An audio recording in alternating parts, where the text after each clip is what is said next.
चलिए आगे बढ़ेंगे, बात करेंगे रायपुर की, जहां पे नेता प्रतिपक्ष नारायण चंदेल का बड़ा बयान सामने आया है। बड़ी संख्या में कांग्रेस नेता उनके संपर्क में हैं। नारायण चंदेल ने यह बड़ा दावा किया है। कांग्रेस के कई नेता बीजेपी में आने वाले हैं। नेता प्रतिपक्ष ने कहा कि कई कांग्रेसी नेताओं के प्रस्ताव पड़े हुए हैं उनके पास में, जो कि पेंडिंग है। चुनाव नजदीक आते आते बीजेपी में कांग्रेसी आ जाएंगे।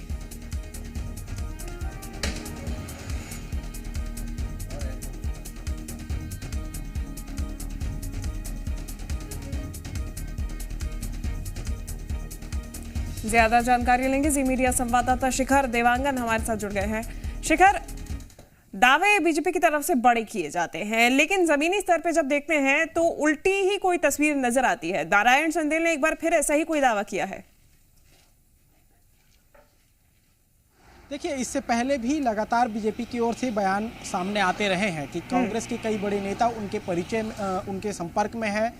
जो उनकी दावे हैं वो साफ तौर पे ये कहा जा सकता है, क्योंकि बीते दिनों जिस तरह से कांग्रेस में नंद कुमार साय बड़े नेता के रूप में बीजेपी छोड़कर कांग्रेस में प्रवेश किए हैं, अब बीजेपी की ओर से भी दावे किए जा रहे हैं। एक दो नेता ही नहीं, बड़े और भी नेता हैं जो बीजेपी के संपर्क में हैं और चुनाव आते आते कांग्रेस में शामिल होने की बात जो है नेता प्रतिपक्ष नारायण चंदेल करते हुए नजर आ रहे हैं। लेकिन जिस तरह से चुनावी साल है, इस साल के अंतिम महीने में जो है छत्तीसगढ़ में विधानसभा का चुनाव भी होना है।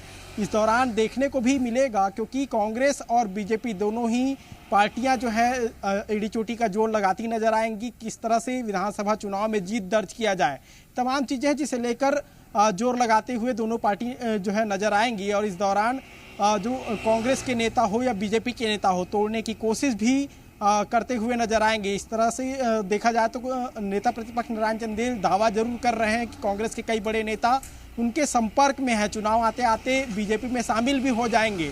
लेकिन ये दावा कितना सही होगा, ये आने वाले समय पर ही कहा जा सकता है। जी ठीक है शिखर, धन्यवाद आपका तमाम जानकारी हम तक पहुंचाने के लिए। चलिए आगे बढ़ेंगे। सरकारी भर्तियों को लेकर सरकार पर अब नेता प्रतिपक्ष नारायण चंदेल ने एक बार फिर से निशाना साधा है। उन्होंने कहा कि सरकार की वजह से प्रदेश में सरकारी भर्तियां रुकी हुई हैं। उन्होंने कहा कि सरकार के पास फंड ही नहीं है। विपक्ष की मानसिकता से अब तक सरकार यानी कि कांग्रेस उभर नहीं पाए हैं।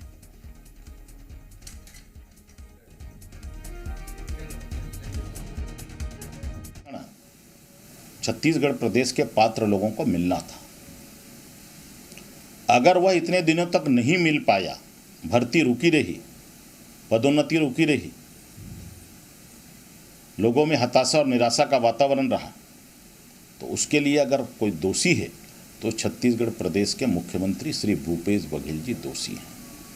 वो नहीं चाहते थे कि यहाँ पर भर्ती हो, क्योंकि उनके पास तो फंड ही नहीं है, खजाना खाली है। भर्ती करेंगे तो लोगों को पैसा कहाँ से देंगे, तनख्वाह कहाँ से देंगे।